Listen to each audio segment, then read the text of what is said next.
asking you questions. I'm glad I get to ask the questions since that's what I do in my job. And I really love more the answers that you always provide for us. So before we get started, I would love to know how you're feeling about this series. Yeah, it's been fun. Obviously, a lot of people have different questions about it, and as they're thinking about it and working through it, some people have uncertainty. Other people have just continued on with life, and so it's good just be able to address all the different people, and again, try to come at it from a biblical perspective. Of course, being a pastor, that's kind of my goal, and to not get caught up in all of the other things that are taking place. So I've really enjoyed it. Awesome. Well, thank you. And I have, I guess I should share who I am, Lori Zacharias with U2FP, that's U2 Full Potential, and you can find it at u2fp.net. And I just help people work to become the person they were created to be just by working to their full potential, which is fun. And I think most of us know how to use Zoom, so we can find all those buttons, but feel free to put in the chat if you can find the chat button. If you're here and joining us, that'd be great. Joel, if it's okay, I want to share some funny things because you always tell us to make sure we have humor. Absolutely. And I think I love that. And so I've got about 6 different sayings I heard. I think I might have got this from my mom on email, and they cracked me up. So I'm going to share those before we get going. The world has turned upside down. Old folks are sneaking out of the house and their kids are yelling at them to stay indoors.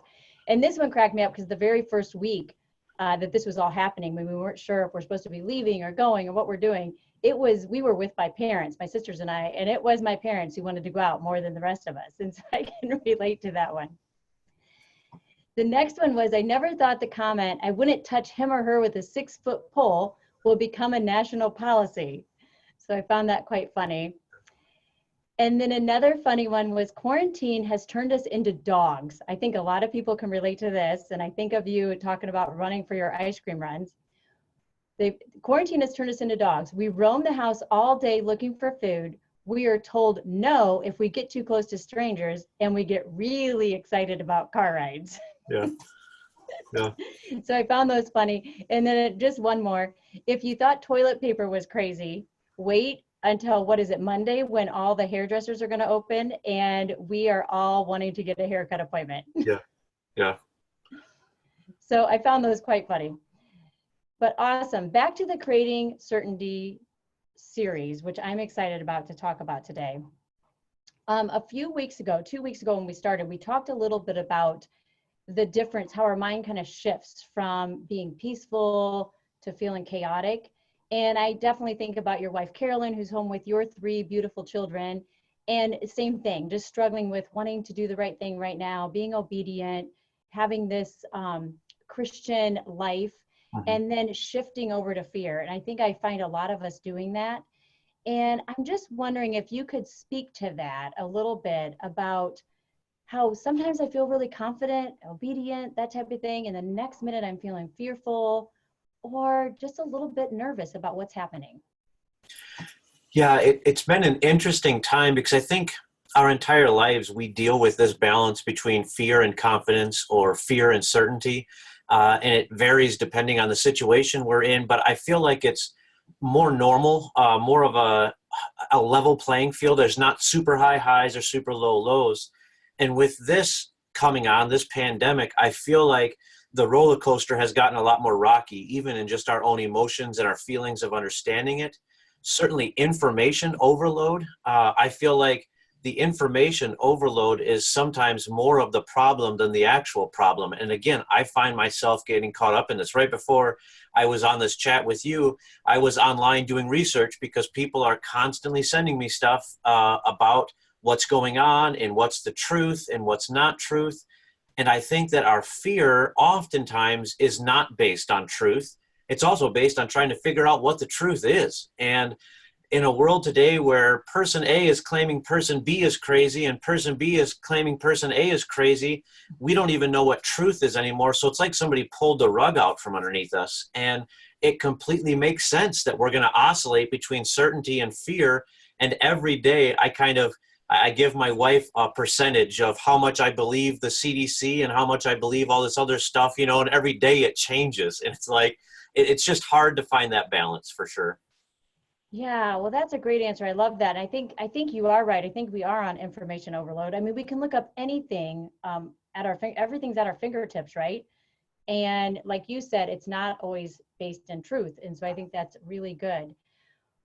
Well, as we go into that, I also see not only is my mind juggling back and forth, but I see that I'm different from the other people. So the other night, my kids and I finally got out. We hadn't been out in quite a while, other than we do a lot of walks, but we hadn't been outside of our territory in quite a while. We got out, we went through Chick-fil-A's drive-through, which they do an amazing job. If anybody's worried, they've really, every time, they really have come up with some great ways to keep you safe as far as getting food there. And then we went over to the grocery store, and I was getting some groceries, and I walked over to help my daughter, and then I came back to put stuff in my cart, and I was like, oh, this isn't my cart.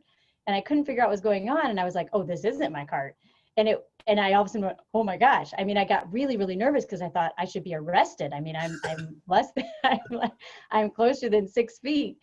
Fortunately, I looked up, and there was a very kind man that was a little bit ways from his cart, and he didn't seem upset at all. He seemed to be just very chill and relaxed, and I apologized, of course.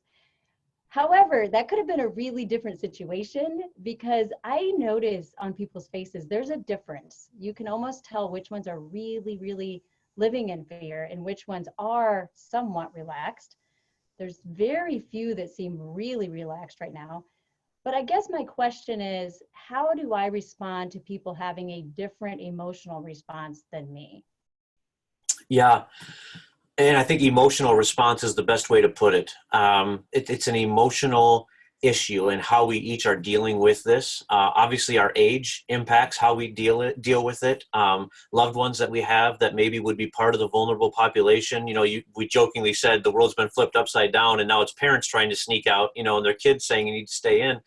But I mean, that's the reality, is that we, of course, no one wants to lose someone they love, and so the emotional response to that is, if you think it's real, you're going to take every precaution possible, and even get to the point of anger when people aren't following those guidelines, because your understanding is the farther apart we are, the safer people are. Let's just follow the guidelines and then we can get back to life. While there's people on the other end of the spectrum that don't know anybody that have had COVID-19. They themselves are healthy people, and so they read the statistics and the information and everything else, and they say, you know what? I'm not really concerned about this one bit, and you can't tell me or take away my freedoms to go to the grocery store or go to the salon or go outside. And so we have these two extremes that then interact at these public places like grocery stores or even churches here shortly, where you're going to have these people coming together. And I really, my prayer, again, my strong prayer is that we don't allow this to be another dividing factor of human beings. We have enough things that we allow to separate us, from skin color to eye color and culture and religious beliefs and political parties. We already have enough things that if we ask enough questions of our best friends, we're going to hate them if we get all the answers, right? Because they don't line up with everything I believe. I really think that we have to get down to the basis of who we are as humans, certainly show love. Of course, as a follower of Jesus Christ, I want to share that with others, but I have to have a respect that if they don't believe that, or they're not at that point now, that's okay. It doesn't make them the most evil person in the world. I mean, again, my faith tells me I'm still supposed to love them. The perfect way this is playing itself out and how I want to see it played out, I just got an email from one of our missionaries in Liberia, Africa this morning. And I wanted it forwarded to everybody at the church, because obviously in Liberia, they're dealing with the coronavirus just like we are. Obviously a third world country. And so if we think that we're being hindered, we have no clue. They literally are getting goats and chickens and things so that they can survive, because the grocery stores are literally empty. Not just like, oh, they don't have the pizza I like, you know, like we're dealing with, or the ice cream I like. And so, I mean, it's much more serious there. But even as he shared those facts, he wasn't trying to figure out who was right, who was wrong, who started it, how to fix it, who has the right answer. He was only concerned about loving people. That was his concern in the midst of it. That's what he was asking for prayer for. And I thought, man, there it is. Somebody living in a situation that's much worse than ours. And he's focusing on the one thing that I think we all can agree on. Let's love each other through this, regardless of what your feelings are about it. And let's just offer each other some grace and mercy. Oh, I love that. So let's love each other no matter what. When love rises, fear fades. That's right. So yeah, so that makes it good. And I'm so glad you brought him up from Liberia, our missionary from Liberia, because I just read the newsletter today and it really impacted me as well. And the words that I heard him say as he was talking about everything that was happening there, and it sounded much more severe than here, but I heard him say, but we are at peace. Yeah. And help us know, how can we feel more at peace? I mean, what is it, how is he feeling so at peace? Or maybe what is it that I can do in this time to maybe help in this emotional division that's happening? Yeah, and I know we've circled around this over and over again, and I wish that the answers weren't so easy that we're like, well, then how come it's not working type thing. But the answer is super easy. You can only have peace in situations like this if you have something that endures, even if everything that you're fearful of gets taken away. Okay, that's where peace comes from. So speaking of our missionary in Liberia, if his family dies, if his ministry falls apart, if he doesn't have food to eat, all of those things are real, serious things. None of us are going to joke about things like that, and none of us want to experience things like that. But I know him on a personal level that Christ is his foundation. And he honestly can make the statement, even if everything else were taken away from me, I still would have Jesus, and that would be enough. That doesn't mean that I wouldn't be hurt. It doesn't mean there wouldn't be sorrow. It doesn't mean I don't love my wife and my kids and the things that we're doing. But the most important thing to me is Christ, and nobody can take him away.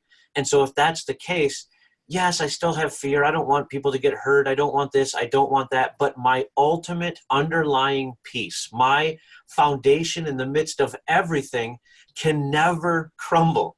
And if that's true, then regardless of what happens, I can tell you I have that underlying peace. That's beautiful. Thank you. And it makes me think that Mr. Reilly reminds us of the last 2 weeks you've shared Job, the story of Job. And that's another story I think I should go back and just really embrace, because he was the same way, right? He lost everything. Yeah, and he wasn't happy about it either, right? I mean, he wasn't happy about it. He was questioning God in the midst of it. His paradigm, his understanding of the world wasn't making sense, because even though his friends were the ones that were telling him, hey, you must have sinned, you must have done something wrong, or you aren't whatever else, that's why you're experiencing this. That was also the advice he would have given if he was on the opposite side. But he was there experiencing those things and recognizing, I haven't done anything different. Why am I now receiving this instead of the blessing that I was receiving? So again, it's okay to have those feelings and to question, why is this going on? Yeah, that's a great reminder. It's okay to question, and it's okay to have thoughts. It's what we do with those thoughts, right? It's how we respond with those thoughts and where we go from there. I love this. I think, was there anything else you would love to share of what we can do during this time? Just what we can do in each one of us, whether it's individually or in our individual families or in our individual communities. Anything else you would love to share with us of how we can take that step forward to either be the peacemakers or the peacemaker in our own mind, or to create a unity? Yeah. I mean, some very practical things. And I know it's hard because we're kind of quarantined and it's our way to connect with people, but get off social media sometimes. At least don't respond to social media. So if somebody posts something that riles you up, I mean, just makes your blood boil because you are so against what they're saying, or you think what they're saying is wrong or hurting others, don't respond on social media. It's not going to be received appropriately. If you need to, have a conversation in person with just that person, or over the phone or whatever else.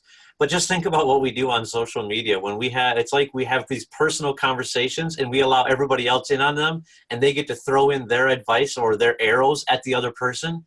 And that's the last thing we need. If I'm in an argument with my wife, the last thing I want is all of my people supporting me and all the people supporting her, backing us up, so that then we can't even see each other anymore because I'm turning around listening to the people supporting me.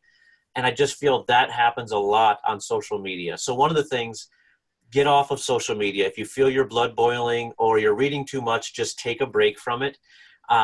When you are having those conversations with people that think differently about this or other things with you, again, I hate that I always come back to it, but offer grace and mercy.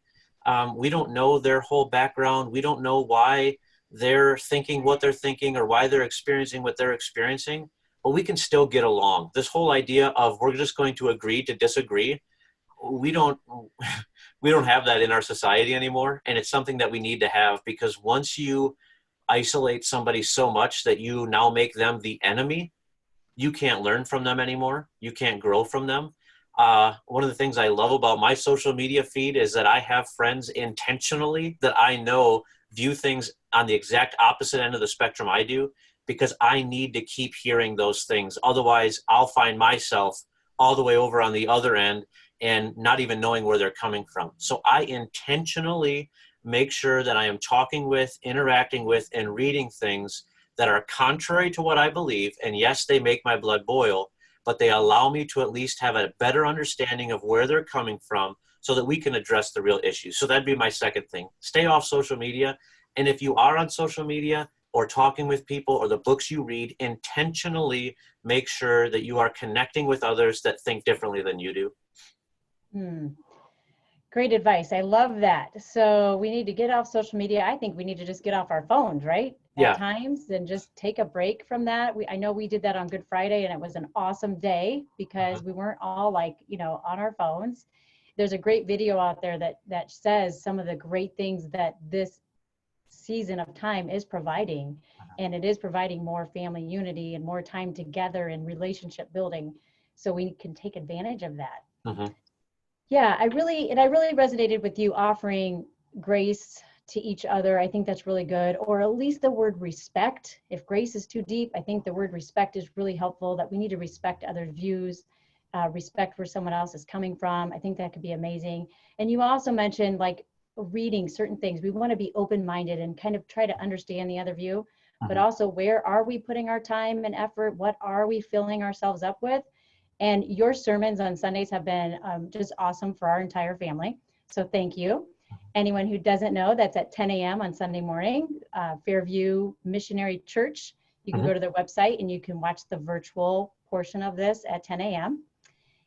And I think that's really, really great. And then I'm doing some things on my end. I have a Create Me series where we really help people dig into who are they, why were they created, what are they doing here on earth, like what is their purpose. And so I love taking them through those exercises and helping them discover and become more confident in who they are, which is really a neat thing. And are there any other things, Joel, that you would think of that people can just do at this time to really help build themselves up?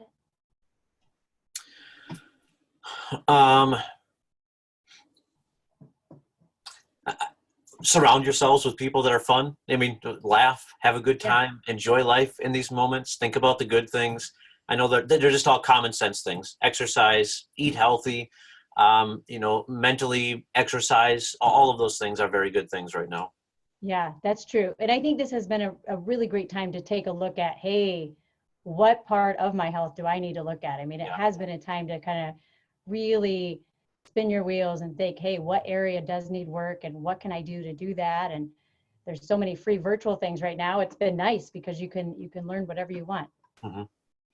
Awesome. Any last thoughts before we go? I've been talking a lot, but I just appreciate it. I appreciate the opportunity to do this. I appreciate you, and I appreciate the love that you have for people. I know that that's what motivates you to do things like this and to even do YouTube FP, just to try to help people, because there's a lot of hurting people in the world and a lot of people going through difficulty, and we've all been there. And so there's no judgment. I very much appreciate that it's a judgment-free zone. And so just thank you for allowing me to be a part of it. Thank you, Joel. I appreciate those words, and I appreciate everybody that's here with us. It's awesome that they can do this. And we also have these videos to share for those, and we'll probably start putting those up too as Joel and I figure that out, right, Joel? Yeah.